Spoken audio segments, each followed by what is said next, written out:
अस्सलाम वालेकुम प्यारे दोस्तों और बच्चों। आज की जो क्लास रहेगी हमारी वो हम बात करेंगे गज़ल के ऊपर। ये उर्दू का या उर्दू अदब में बात करें तो सबसे इम्पोर्टेंट क्या है टॉपिक है। क्या है सबसे इम्पोर्टेंट टॉपिक जो है वो है आपका क्या है गज़ल। ठीक है, ये हम बात कर लेते हैं गज़ल की।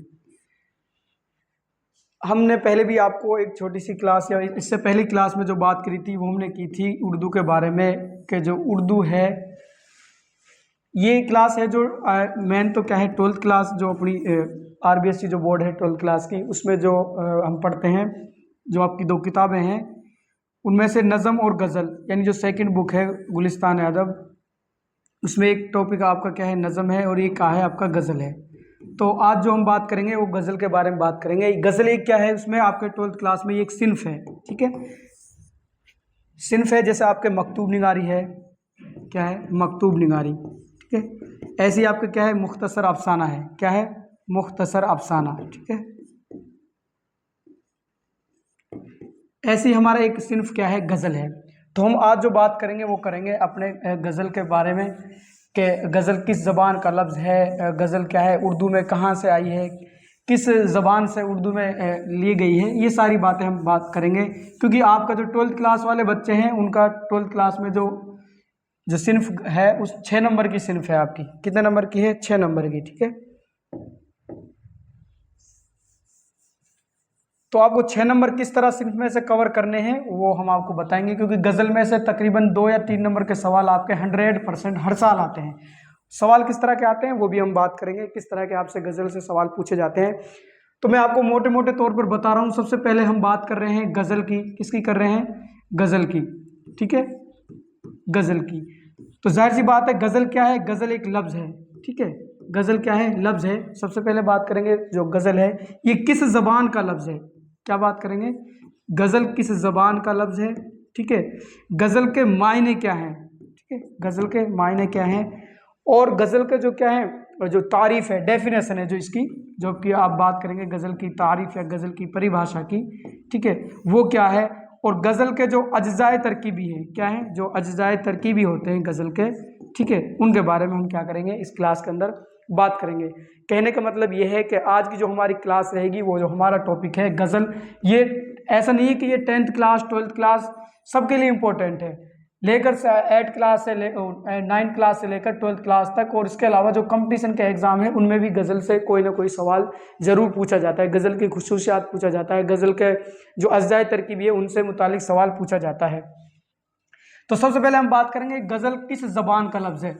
उम्मीद है कि सभी दोस्तों को सभी बच्चों को इस बारे में पता होगा कि गज़ल किस ज़बान का लफ्ज़ है। तो गज़ल किस ज़बान का लफ्ज़ है? पहली बात हम ये करेंगे गज़ल है अरबी ज़बान का लफ्ज़। किसका? ये हम बात कर लेते हैं गज़ल की। तो पहला ही आपका जो पॉइंट रहेगा वो क्या है? गज़ल अरबी ज़बान का लफ्ज़ है। किसका? गज़ल अरबी ज़बान का लफ्ज़ है, 1 नंबर का लफ्ज़ है। अगर आपसे सवाल बनता है, ये नहीं है कि सिर्फ आपके डायरेक्ट आपसे सवाल पूछे गज़ल किसे कहते हैं, तो आपसे इस तरह के सवाल पूछे जा सकते हैं कि गज़ल किस ज़बान का लफ्ज़ है। तो आप याद रखें गज़ल अरबी ज़बान का लफ्ज़ है। अब इससे एक चीज़ और आपके सामने आ गई कि गज़ल की जो शुरुआत हुई थी वो किस ज़बान में हुई थी। गज़ल की जो शुरुआत हुई थी वो कहाँ हुई थी ये भी आपको मालूम चल गया होगा। जब अरबी ज़बान का लफ्ज़ है तो गज़ल की शुरुआत कहाँ से हुई होगी? अरब देशों से या अरबी ज़बान से इसकी शुरुआत हुई है। दूसरी बात करेंगे गज़ल के लफ्ज़ी मायने क्या है। ठीक है, गज़ल के लफ्ज़ी मायने क्या हैं? तो जाहिर सी बात है आपने सबने अब तक जो बच्चे ने गज़ल पढ़ी है उसमें ज़्यादातर जो आपने बातें पढ़ी हैं वो सिर्फ माशूका महबूबा औरतें है ना, इन्हीं की बातें पढ़ी हैं। तो जाहिर सी बात है इनसे पता चलता है कि जो गज़ल के लफ्ज़ी मायने निकल के आते हैं वो क्या आते हैं? माशूकाओं से बातें करना है, माशूकाओं की बातें करना। ठीक है, क्या है? माशूका, ठीक है, की बातें करना या फिर कह सकते हैं औरतों की बातें करना। ठीक है, औरतों की बातें करना या फिर आप ये भी कह सकते हैं औरतों से बातें करना। ठीक है, औरतों से बातें करना। अब मैं आपको थोड़ी सी एक चीज़ और बता देना चाहता हूँ इससे पहले कि अरब में क्या होता था। अरब के जो शायर थे अपनी माशूकाओं का सराफा खींच रहे थे, यानी उनकी सर से लेकर पैर तक उनकी हुस्न व खूबसूरती की क्या करते थे, तारीफ बयान करते थे। क्या क्या बयान करते थे? विशेषता यानी तारीफ बयान करते थे। वो अशार क्या कहलाए? वही अशार, वो अशार जिनमें अपनी माशूकाओं की क्या है खूबी और खुसूसियत और तारीफ बयान की जाती थी, वो अशार क्या कहलाए? वो अशार गज़ल कहलाए। क्या कहलाए? गज़ल कहलाए। यानी अगर आप गज़ल की तारीफ लिखेंगे तो क्या लिखेंगे? अरब जो शायर थे, जो अरब शायर थे, अपनी माशूकाओं को जो सरापा खींचते थे, जिन अशार के साथ उनकी तारीफ और खुसूसियात बयान करते थे, वो अशार क्या कहलाए? गज़ल। और वो अमल क्या कहलाए? ये कंपटीशन वाले बच्चों के लिए है, जो क्या है, जो क्लास जो कंपटीशन की तैयारी करते हैं उनके लिए है। जो अमल था, जो काम करते थे, उसको क्या कहते हैं? उसको कहते हैं तगज़्ज़ुल। उसको क्या कहते हैं? तगज़्ज़ुल। ठीक है, तगज़्ज़ुल, ये भी आप याद रखें। तो हमने अभी तक बात की है गज़ल किस ज़बान का लफ्ज़ है। गज़ल अरबी ज़बान का लफ्ज़ है। गज़ल के लफ्ज़ी मायने क्या है या फिर लुग़वी मायने क्या है? माशूकाओं की बातें करना, या फिर क्या है, औरतों की बातें करना, या फिर क्या है, औरतों से बातें करना। समझ में आ गया? सिर्फ 3 पॉइंटों पे अभी तक हमने बातें की है। नेक्स्ट बात हमने बात की है तारीफ के ऊपर। किसके ऊपर बात की है? तारीफ यानी इसकी परिभाषा, गज़ल की परिभाषा। थोड़ा सा नोट्स वगैरह भी हैं, डिटेल से हम बताएंगे, लेकिन मुख्तसर आपके लिए थोड़ा सा पहले जो मोटी मोटी बातें हैं, खास खास बातें, उनके बारे में हम क्या कर रहे हैं? डिस्कस कर रहे हैं, चर्चा कर रहे हैं। अगर आपसे ये परिभाषा भी आपको याद ना हो कि जो अरब शायर थे अपनी माशूकाओं का सराफा खींचते थे, उनके हुस्न मोहब्बत की, जमाल की तारीफ करते थे, अगर ये भी याद ना रहे, सिंपल सा आप याद रखेंगे गज़ल की तारीफ में, गज़ल अरबी में, गज़ल अरबी में इश्क़ आशार को कहते हैं। ठीक है, यानी गज़ल अरबी में इश्क़ आशार।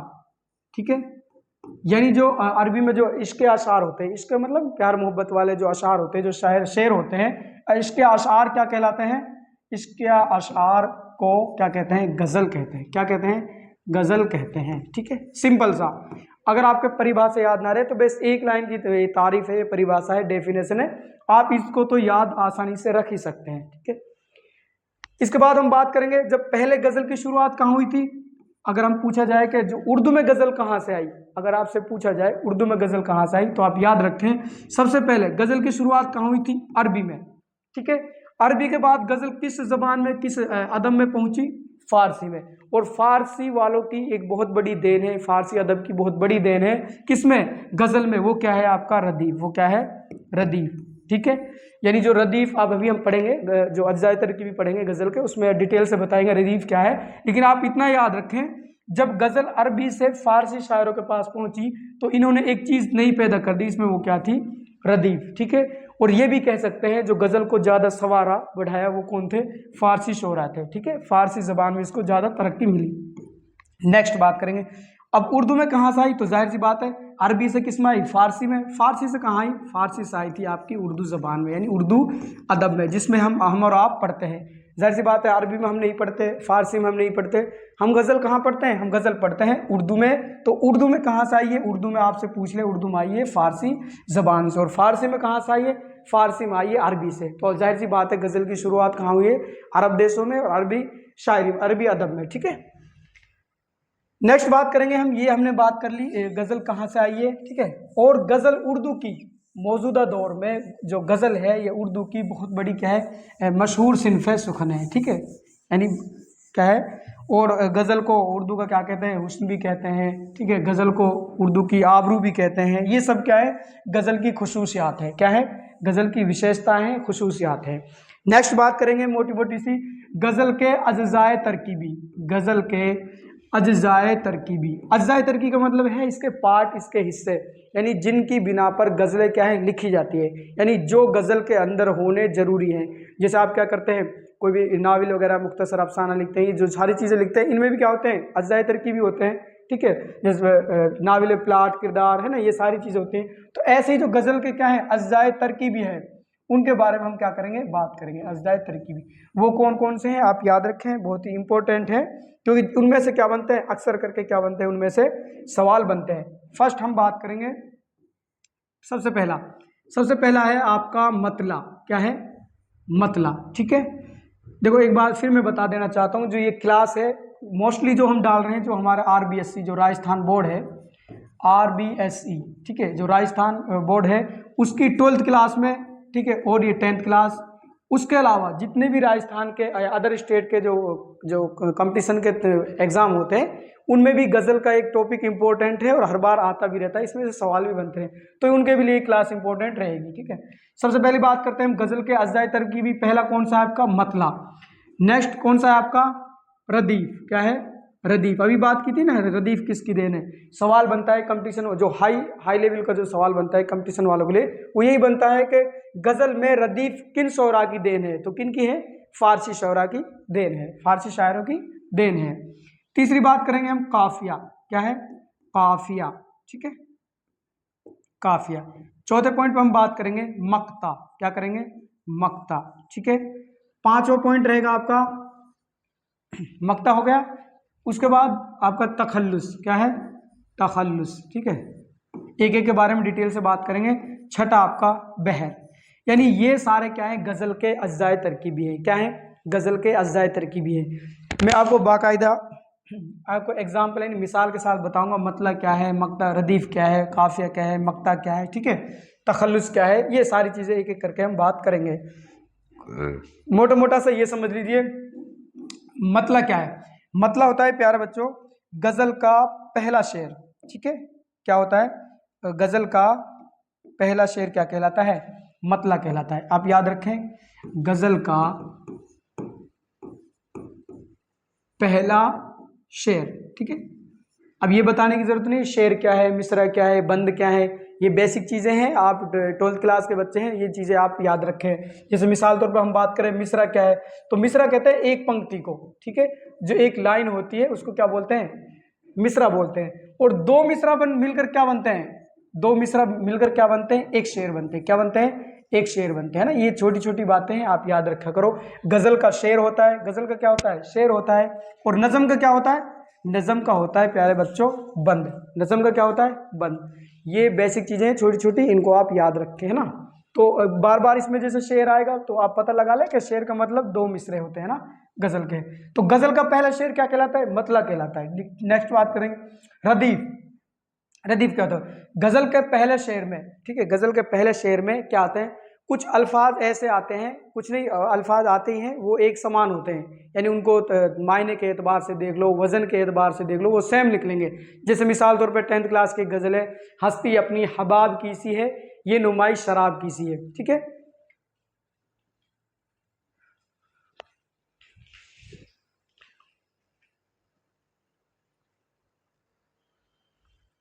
ठीक है, यानी गजल का जो पहला शेर होता है मतलब उसके आखिर में वो अल्फाज जो क्या है क्या होता है? समान होते हैं मायने के एतबार से और वजन के एतबार। जैसे हस्ती अपनी हबाब की सी है, मैं यहाँ लिख देता हूँ आपको, एक मिनट। हस्ती अपनी हबाब की सी है, ठीक है, की सी है, ये नुमाइश शराब की सी है, शराब की सी है। आप इसी शेर के अंदर क्या है पूरी चीजें आप समझ जाएंगे। सबसे पहली बात तो ये शेर क्या है? ये शेर मतला है। मतला क्यों है? क्योंकि इसमें क्या है, ये गजल का पहला शेर है और इसमें शायर ने हम काफिया और हम रदीफ का इस्तेमाल किया है। हम काफिया आपको देखो ये हो गया आपका रदीफ, इधर देख लो एक मिनट, इधर थोड़ा सा ये कीसी है, ये तो हो जाएगा आपका क्या हो जाएगा? रदीफ। क्या हो गया? रदीफ। ठीक है, कीसी है, ये भी आपका रदीफ है। और ये हबाब और शराब ये क्या है आपके? ये काफिया है। ये क्या है? ये काफिया है। ठीक है, काफिया है। यानी ऐसे मानो रदीफ से पहले जो अल्फाज आते हैं हम वजन होते हैं लेकिन मायने के एतबार से अलग होते हैं, वो क्या कहलाते हैं? काफिया कहलाते हैं। नेक्स्ट बात करेंगे मक्ता। गजल का आखिरी शेर क्या कहलाता है? गजल का आखिरी शेर, ठीक है, आखिरी शेर क्या कहलाता है? मक्ता कहलाता है। क्या कहलाता है? मक्ता। जिसमें शायर अपना क्या इस्तेमाल करता है? तखल्लुस इस्तेमाल करता है। ये आ गया। अब तखल्लुस क्या है? तखल्लुस गजल के आखिरी शेर में शायर अपना शायराना नाम इस्तेमाल करता है, वो क्या कहलाता है? तखल्लुस। ठीक है, यानी जो शायर अपना शॉर्ट नाम या कलमी नेम जो इस्तेमाल करता है इसको कलमी नेम भी बोलते हैं, कलमी नाम, ये क्या कहलाता है? तखल्लुस। जैसे मीर उन्नीमबाज आंखों में सारी मस्ती शराब की सी है। ठीक है, तो मीर जो ये आया है ये क्या है? तखल्लुस है उसका। बहर क्या है? गजल के मापने के जो अशार होते हैं वो क्या कहलाते हैं? बहर कहलाते हैं। अब एक एक चीज को हम डिटेल के साथ पढ़ लेंगे। ये जो मेन चीजें थी ये मैंने आपको थोड़े से अलग से आपको करा दी है। तो अब बात करेंगे हम एक एक चीज़ की, अपने टॉपिक की, जो हम पढ़ रहे हैं गज़ल। ठीक है, ये देखिए, तो आज का हमारा टॉपिक था गज़ल, जो कि क्या है 12th क्लास वालों के लिए, प्लस में 10th क्लास वाले बच्चे भी इसको क्या है पढ़ सकते हैं, और अदर जो कंपटीशन वाले हैं वो भी इसको कर सकते हैं। गज़ल अरबी ज़बान का लफ्ज़ है, जो कि हमने सारी बातें अभी कर ली हैं, जो उर्दू में एक मशहूर तरीन सिन्फ बन गई है। गज़ल उर्दू की सबसे मशहूर सिन्फ है सुकन। मैंने अभी बताया कि आपको गज़ल क्या है, उर्दू की सबसे मशहूर सिन्फ है। ठीक है, गज़ल के लघु मायने औरतों से बातें करना, या औरतों की बातें करना, या इश्क व मोहब्बत की बातें करना। यानी आप कभी भी पढ़ लेना, गज़ल में यही चीज़ें आपको मिलेंगी, इसलिए इसका लफ्ज़ी मायने लघु मायने भी क्या हो गए, ये आपके बन जाएंगे। लेकिन जदीद दौर में गज़ल का दायरा बड़ा हो गया है, यानी अब ऐसा नहीं है सिर्फ गज़लें इश्क व मोहब्बत पर ही लिखी जाती हैं, यानी हर मौजू पे, यानी इनके मौजू चेंज हो गए हैं, हर मौजू पर अब गज़ल लिखी जा सकती है।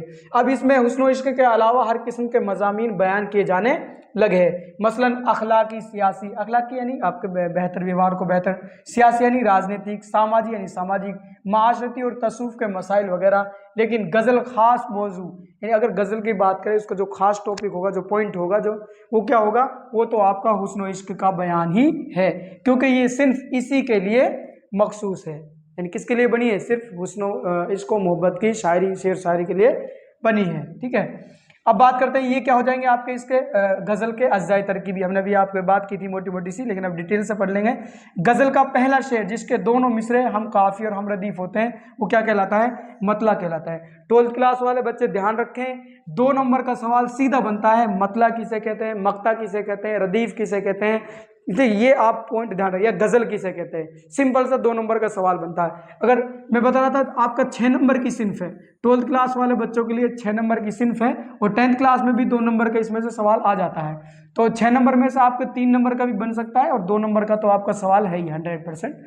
नेक्स्ट बात करते हैं, हुस्न मतला, मतला सानी या ज़ेब मतला किसे कहते हैं। गज़ल के दूसरे मतला, यानी गज़ल के दूसरे शेर के दोनों मिसरे में हम रदीफ और हम काफिया हों, तो क्या कहलाता है, हुस्न मतला, मतला सानी।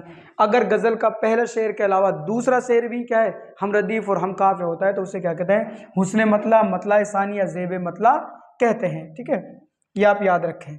उसके बाद बात करेंगे मक्ता किसे कहते हैं, ये भी क्या है, गज़ल का अज्जाई तरकीबी है। ठीक है, नंबर 2 पे बात करेंगे हम मक्ता, गज़ल का आखिरी शेर है ना, गज़ल का आखिरी शेर जिसमें शायर अपना तखल्लुस इस्तेमाल करता है, उसे क्या कहते हैं, उसे मक्ता कहते हैं। उसे क्या कहते हैं, उसे मक्ता कहते हैं। ठीक है, नेक्स्ट, बैतुल गज़ल या शाहबैत या हासिल गज़ल। गज़ल के सबसे अच्छे शेर को बैतुल गज़ल कहते हैं। ये भी आप बहुत इंपॉर्टेंट है, ये सभी बच्चों के लिए इंपॉर्टेंट है। ठीक है, खास तौर से कंपटीशन वाले जो बच्चे हैं उनके लिए तो है ही कि बैतुल गज़ल किसे कहते हैं। गज़ल का जो सबसे अच्छा शेर होता है उसे क्या कहते हैं, हम उसे कहते हैं बैतुल गज़ल या शाहबैत या हासिल गज़ल कहते हैं। गैर मुरद्दफ गज़ल, यानी हमने पढ़ा था कि रदीफ, रदीफ किसकी देन है, रदीफ गज़ल में फ़ारसी शायरों की देन है। किसकी है, फ़ारसी शायरों की देन है। अब जरूरी आप बिना रदीफ के भी क्या लिख सकते हैं, गज़ल, क्योंकि इससे पहले गज़ल लिखी गई है। कहाँ लिखी गई है, अरबी में लिखी गई है, अरबी अदब था, जो अरबी ज़बान थी। तो जाहिर सी बात है, जिस गज़ल में रदीफ का इस्तेमाल ना हो, गैर का मतलब है ना हो, है ना, वो क्या कहलाएगी, वो कहलाएगी आपकी गैर मुरद्दफ गज़ल। जिस गज़ल में रदीफ ना हो, काफिया हो, तो उस गज़ल को क्या कहते हैं, गैर मुरद्दफ गज़ल कहते हैं। ठीक है, नेक्स्ट बात करेंगे गज़ल में अशआर की, यानी आपके जो गज़ल है, गज़ल में अशआर की कोई कैद नहीं, यानी कितने भी आप अशआर के साथ गज़ल लिख सकते हैं। यूँ तो गज़ल में अमूमन 5 या 7 कितने होते हैं, खास तौर से 5 या 7 शेर तो आपको मिलेंगे, शेर होते हैं, लेकिन कुछ गज़लों में ज़्यादा भी मिलते हैं। यानी खास तौर से तो आपको कितने मिलेंगे, 5 या 7, लेकिन कोई कैद नहीं है गज़ल में शायर की। नेक्स्ट, गज़ल की सबसे बड़ी खूबी क्या है, गज़ल की सबसे बड़ी विशेषता क्या है, वो क्या है कि इसका हर शेर मायने के लिहाज से मुकम्मल क्या है, इकाई होता है। ये मैं बात बताना उसमें भूल गया पहले, लेकिन कोई बात नहीं। यानी गज़ल की ये सबसे बड़ी खूबी है कि इसका जो हर शेर, इसका हर शेर क्या होता है, अलग मायने वो मफहूम देता है। इसीलिए ये बात आप याद रखें, इसीलिए गज़ल का कोई टाइटल नहीं होता, गज़ल का कोई नाम नहीं होता, क्योंकि जाहिर सी बात है, अगर 10 शेर हैं गज़ल के अंदर, 10 अशार हैं, तो हर अशार, हर शेर का अलग अलग मायने मफहूम निकलेगा, तो उसका अलग अलग टॉपिक हो जाएंगे, फिर तो 10 उन्वान हो गए, 10 मौजू हो गए, है ना। तो इसलिए गजल का क्या नहीं होता, नाम नहीं होता। आप किसी से भी पूछ सकते हो इस सवाल को, गजल का नाम क्यों नहीं होता, तो आप ये बात उसके लिए बता सकते हैं। नज़म का होता है क्योंकि नज़म के सारे बंद, नज़म के जितने भी बंद होते हैं, जितने भी पंक्तियां होती हैं, वो एक ही मौजू पर टिकी होती हैं, एक ही मौजू पर क्या होती है, टिकी होती हैं, ठीक है। मुकम्मल इकाई का होता है एक शेर का दूसरे शेर से कोई ताल्लुक नहीं होता। गज़ल व नज़म के रदीफ व काफ़िए को गज़ल की ज़मीन कहते हैं, ये भी इंपॉर्टेंट है। गज़ल व नज़म के रदीफ व काफ़िए को क्या कहते हैं, गज़ल की ज़मीन कहते हैं। उर्दू गज़ल गोई की इब्तिदा फ़ारसी शायरी के असर से हुई। अब बात कर रहे हैं उर्दू गज़ल गोई, यानी उर्दू की जो कहना शुरू हुआ था, गज़ल गोई यानी गज़ल कहना, उसकी जो शुरुआत हुई थी वो कहाँ से हुई थी, फ़ारसी शायरों के असर से यानी प्रभाव से हुई थी। नेक्स्ट बात करेंगे, उर्दू गजल गोई की इब्तिदा फारसी शायरों के असर से हुई। बाज लोगों ने अमीर खुसरो को उर्दू का पहला गजल गो शायर कहा है, वो इंपॉर्टेंट है। यानी आपसे पूछा जाए कि गजल का पहला क्या है, शायर, गजल का पहले गजल गो शायर, ठीक है, पहले गजल गो शायर वो कौन है, तो कुछ लोगों ने, कुछ शायरों ने, कुछ का नजरिया है कि पहले कौन है, अमीर खुसरो। कौन है, अमीर खुसरो, ठीक है। इनका मानना है कि पहले गजल गो शायर कौन है, अमीर खुसरो हैं। नेक्स्ट बात करेंगे तगज़ुल, ये भी हमने आपको बता दिया तगज़ुल क्या है, ठीक है। तगज़ुल, अरब शोरा जब अपनी माशूकाओं का सरापा खींचते या उनके हुस्न व जमाल की तारीफ बयान करते या उनकी मोहब्बत में अपने दिली जज्बात का इजहार करते थे, तो इस अमल को, इस अमल यानी इस काम को, इस अमल को क्या कहते थे, तगज़ुल, क्या कहते थे, तगज़ुल, ठीक है। और इन अशआर को क्या कहा गया, और ऐसे अशआर को क्या कहा गया, ऐसे अशआर को कहा गया गज़ल। बहुत गहराई की बात है, ये हमने जो अपने 12th क्लास वाले बच्चों के लिए कराई है, ये तो आपको याद रखनी ही रखनी है। उसके अलावा जो भी कंपटीशन वाले बच्चे हैं वो, उनके लिए भी ये क्लास इंपॉर्टेंट रहेगी। तो एक बार मैं आपको लास्ट में फिर एक चीज़ बता देना चाहता हूँ, जो गज़ल के अज्जाए तरकीबी हैं वो आपके एक साथ किस तरह मिल सकते हैं, ये देख लो एक बार दोबारा, इसको थोड़ा समझ लेंगे। एक ही शेर से आप गज़ल के सारे जो अज्जाए तरकीबी हैं ये आपके समझ में आ जाएंगे। 10th क्लास का शेर है, आपने पढ़ा भी होगा, 10th क्लास वाले बच्चों ने तो पढ़ भी लिया है बाकायदा। ये देखो शेर था, हस्ती अपनी हबाब की सी है, ये नुमाइश शराब की सी है, ठीक है। क्या है,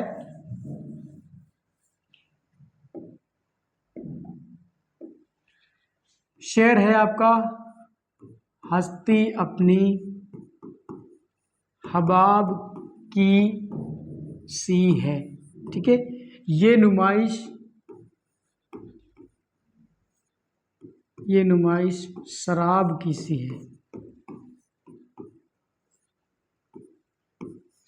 ठीक है।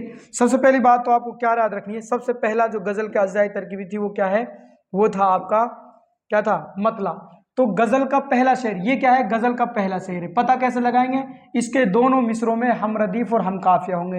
ये हो गया आपका काफिया और ये हो गया आपका कीसी वाला हो गया आपका रदीफ। जाहिर सी बात है, ये हो गया आपका काफिया और ये हो गया आपका रदीफ। तो ये क्या हो गया, गजल का पहला शेर है, इसलिए क्या हो गया, मतला। क्या हो गया, मतला। बात करते हैं हम, ये क्या हो जाएगा, ये हो जाएगा आपका रदीफ। क्या हो गया, रदीफ, ठीक है, ये हो जाएगा आपका रदीफ। और ये दोनों आपके हबाब और शराब, ये क्या हो जाएंगे आपके, ये हो जाएंगे काफिया, ठीक है। तीन अज्जाए तरकीबी आपके एक ही उसमें से निकल गए। लास्ट हम बात करेंगे मीर उन्नीम बाज आंखों में। नेक्स्ट अगला जो शेर है आपका, जो मक्तार आपके तखल्लुस दोनों इसी में आ जाएंगे। ये मिसाल है जो सब बच्चों को डायरेक्ट क्या है, इसमें से आपको पता चल जाएगा मतलब क्या है, काफिया क्या है, रदीफ क्या है, इसमें से आपको पता चल जाएगा। मीर उन नीम बाज आंखों में, मीर उन नीम बाज आंखों में, ठीक है, आंखों में सारी मस्ती शराब की सी है, शराब की सी है। आज वैसे ये सर ने गज़ल आपको पढ़ाई भी है 10th क्लास वाले बच्चों को। उम्मीद है कि बहुत अच्छी तरीके से उनको क्या है समझ में आ गई होगी कि सी है, ठीक है। मैं तो सिर्फ गज़ल वाला टॉपिक पढ़ा रहा था। देखो मैं क्या कह रहा हूँ, आपने तीन वो तो आपके हो गए, ठीक है। तीन क्या हो गए जो अज्जाए तरकीबी थे, मतला हो गया, काफिया हो गया, रदीफ हो गया। हम बात कर रहे हैं उसके बाद मक्ता, ठीक है, मक्ता और आपका रह गया तखल्लुस। क्या रह गया? तखल्लुस। वो आपके इन दोनों में आ जाएंगे।